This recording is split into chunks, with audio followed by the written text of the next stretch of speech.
关系在地新闻，后来这个2020年就要到了，行政总处来公布着明年的假期，总共是115天，其中有6个是3天以上的年假。上班族会当配合年假类请假，安尼会当休较久。譬如讲，元旦日拜3，只要请拜4、拜52天，都有5天的假期。过来是农历的过年，只要请2天假，就会当连续11天，这拢会当去澳洲佚佗咯。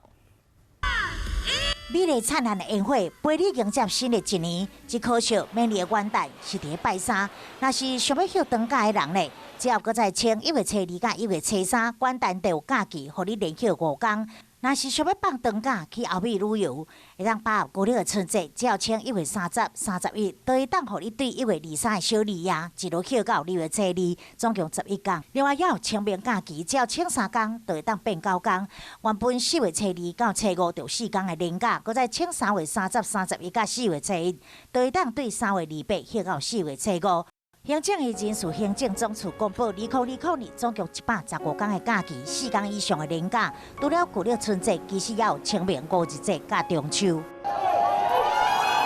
另外，若是想要出国佚佗，当季旅店拜5伫台北世贸1馆登场，南韩济州岛4天限量，促销是3900块起；日本东京机加酒5天自由行10900，巴厘岛5天4暝特价是9888。到北欧坐邮轮27900，假期提早规划才有好康优待价。